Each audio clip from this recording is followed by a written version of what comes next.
Hello dear students, welcome back to organised knowledge channel. और आज की जो वीडियो है उसमें डिस्कस करेंगे वर्कशीट नंबर 34 क्लास 8 विषय गणित है। और ये वर्कशीट आपके लिए 12 नवंबर 2021 के लिए शेड्यूल की गई है। आज की जो वर्कशीट है उसमें घन और उसके प्रतिरूप के बारे में पढ़ेंगे। सो वर्कशीट शुरू करने से पहले चैनल को सब्सक्राइब कर दीजिए, बेल आइकन को भी प्रेस कर लो ताकि आपको आने वाली वीडियोस की नोटिफिकेशन वो समय से मिल जाए। सो देखिए क्या दिया गया है। प्रिया और रिया की बातचीत। आज प्रिया रिया को बता रही थी कि एक क्षेत्र किस प्रकार मात्र चंद दिनों में ही इतनी जल्दी कंटेनमेंट जोन यानी रोकथाम क्षेत्र बन गया। सभी बच्चे जानते हैं कि जहां पर कोरोना संक्रमित व्यक्ति ज़्यादा मिले उस क्षेत्र को रेड जोन यानी कंटेनमेंट जोन जो है घोषित कर दिया जाता था और नो एंट्री का बोर्ड जो है वहां पर लगा दिया जाता था। ठीक है, जिस तरह अब कोरोना के केस वो बहुत कम हो चुके हैं तो इस तरह के कंटेनमेंट जोन अब नहीं है। ठीक है, वहाँ पर सबसे पहले सिर्फ एक ही व्यक्ति कोरोना संक्रमित था, परंतु कोरोना मरीजों की संख्या हर रोज एक विशेष पैटर्न के अनुसार बढ़ने लगी। तो वहाँ पर पहले एक ही व्यक्ति था, लेकिन धीरे धीरे बहुत ही तेजी से वहाँ पर संख्या बढ़ने लगी कोरोना मरीजों की। और सरकार द्वारा घोषित मार्ग निर्देशन के तहत 200 व्यक्ति उस क्षेत्र में संक्रमित हो गए तो उसे कंटेनमेंट जोन जो है घोषित कर दिया गया। इस तरह जो है कंटेनमेंट जोन बनाए गए थे।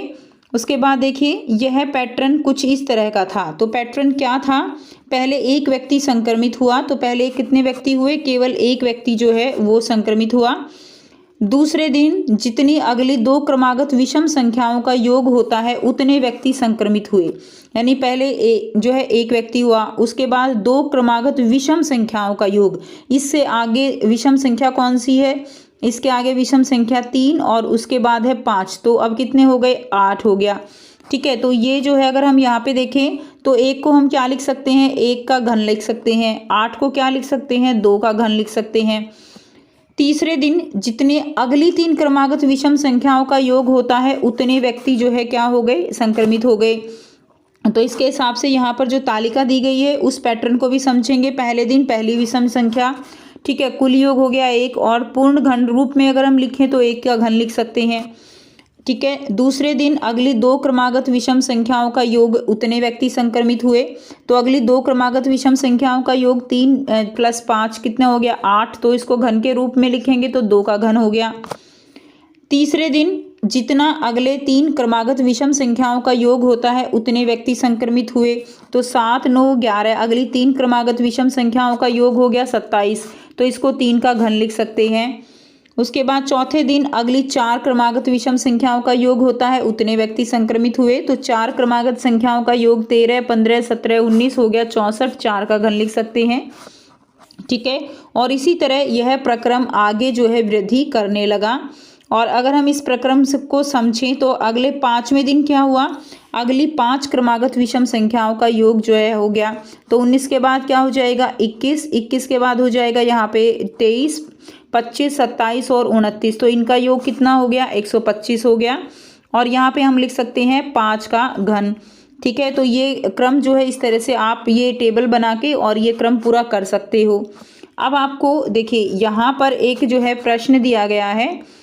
इस प्रश्न में क्या दिया गया है, कितने दिनों में ऊपर वर्णित क्षेत्र जो है कंटेनमेंट जोन बन जाएगा।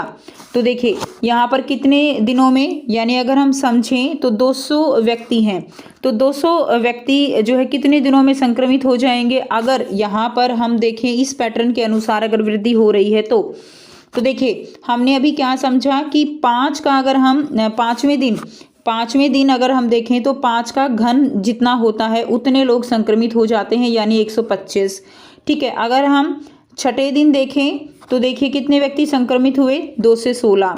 तो 216 यानी अब यहाँ पर अगर हम देखें तो हमारे पास जो है कितने व्यक्ति हो जाएं कोरोना मरीज की कंटेनमेंट जोन होगा तो वो होंगे 200।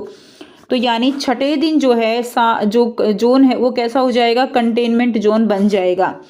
तो कितने दिनों में ऊपर वर्णित क्षेत्र कंटेनमेंट जोन बन जाएगा, तो आप लिख देंगे 6 दिन में। ठीक है, क्या लिख देंगे, 6 दिन में। क्लियर है, 6 दिन में। तो ये जो है इसका आंसर हो जाएगा कि 6 दिन में जो कंटेनमेंट जोन है वो बन जाएगा। तो यहाँ पे इसका आंसर यहाँ से लिख देंगे। उसके बाद नेक्स्ट देखिए, अब आपको यहाँ पे कुछ प्रश्न दिए गए हैं। यहाँ पे आपको 4 जो है प्रश्न दिए गए हैं जिनके आंसर हम करेंगे। प्रश्न 1 है, कंटेनमेंट जोन बनने के बाद क्या कोरोना संक्रमित मरीजों की संख्या स्थिर हो जाएगी या पुरानी दर से ही वृद्धि करेगी या घट जाएगी? अपने दिए गए उत्तर का कारण भी बताइए। तो देखिए, कंटेनमेंट जोन बनने के बाद जो है कोरोना संक्रमित मरीजों की संख्या क्या हो जाएगी? स्थिर हो जाएगी, यानी वो बढ़ेगी नहीं। क्यों? क्योंकि लोग एक दूसरे के संपर्क में नहीं आएंगे। अगर संपर्क में नहीं आएंगे तो बीमारी फैलेगी नहीं, क्योंकि कोरोना संक्रमित मरीजों का इलाज शुरू हो जाएगा और उनको बाकी लोगों से अलग रखा जाएगा ताकि कोरोना फैल ना सके। तो इसीलिए उनकी संख्या जो है क्या हो जाएगी? स्थिर हो जाएगी। ठीक है, पुरानी दर से वृद्धि तो करने का मतलब ही नहीं बनता, तो क्या हो जाएगी? स्थिर हो जाएगी और घटना शुरू कर देगी। तो ये जो है फर्स्ट के आंसर में आप लिख देंगे। नेक्स्ट देखिए, सेकंड, आपके अनुसार सरकार को कितने व्यक्तियों के संक्रमित होने के बाद उस क्षेत्र को कंटेनमेंट जोन घोषित करना चाहिए?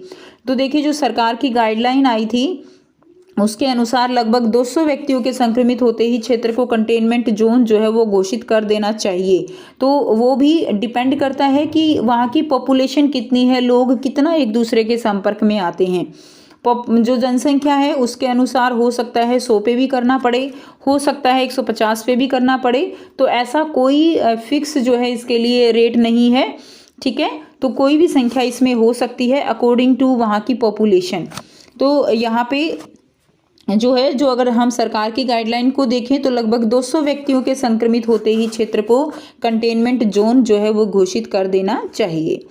नेक्स्ट देखिए, प्रश्न 3 है, यदि ऊपर वर्णित क्षेत्र में रहने वाले कुल लोगों की कुल संख्या 3025 है तो उपरोक्त पैटर्न के अनुसार कितने दिनों बाद पूरा क्षेत्र कोरोना संक्रमित हो जाएगा? तो अगर हम यहाँ पे देखें तो देखिए, ऊपर वर्णित क्षेत्र में रहने वाले कुल लोग जो भी हमने अभी वर्कशीट में समझा, उस क्षेत्र में अगर कुल लोग जो है 3025 हैं तो और जिस पैटर्न से जो है कोरोना मरीज बढ़ रहे थे उसके अनुसार पूरा क्षेत्र कितने दिनों में कोरोना संक्रमित हो जाएगा?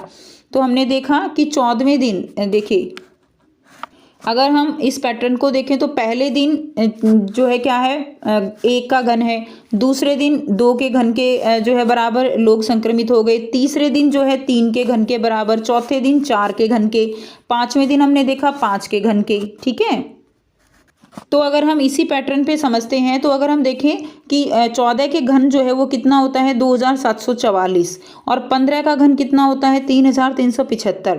तो देखिए संख्या कितनी है 3025। तो अगर हम देखें तो 15वें दिन जो है पूरा क्षेत्र कोरोना संक्रमित हो जाएगा। कितने दिनों बाद? 15 दिनों बाद भी लिख सकते हो या 15वें दिन भी आप लिख सकते हो कि 15वें दिन पूरा क्षेत्र जो है वो कोरोना संक्रमित हो जाएगा, अगर इसी पैटर्न से जो है जो संख्या है वो मरीजों की बढ़ती रही। नेक्स्ट देखिए, प्रश्न 4 है, क्या उपरोक्त पैटर्न से ही कोरोना संक्रमित मरीजों की संख्या बढ़ती है या अन्य कोई पैटर्न भी हो सकता है या बिना किसी पैटर्न के भी कोरोना मरीजों की संख्या बढ़ सकती है? अपने उत्तर की पुष्टि करें। तो ऐसा जरूरी नहीं है कि उपरोक्त पैटर्न से ही कोरोना संक्रमित मरीजों की संख्या बढ़ेगी, कोई भी पैटर्न हो सकता है और बिना किसी पैटर्न के भी कोरोना मरीजों की संख्या बढ़ सकती है। तो ये आप आंसर लिख देंगे। सो ये थी आपकी आज की बच्चों मैथ्स की वर्कशीट। आई होप सभी स्टूडेंट्स को ये क्लियर है। कोई भी डाउट है तो आप पूछ सकते हो। वीडियो अच्छी लगे तो प्लीज़ लाइक कर दीजिए, शेयर कर दीजिए और चैनल को सब्सक्राइब कर दीजिए। So thanks for watching. मिलते हैं नेक्स्ट वीडियो में नेक्स्ट वर्कशीट के साथ। Take care, bye bye.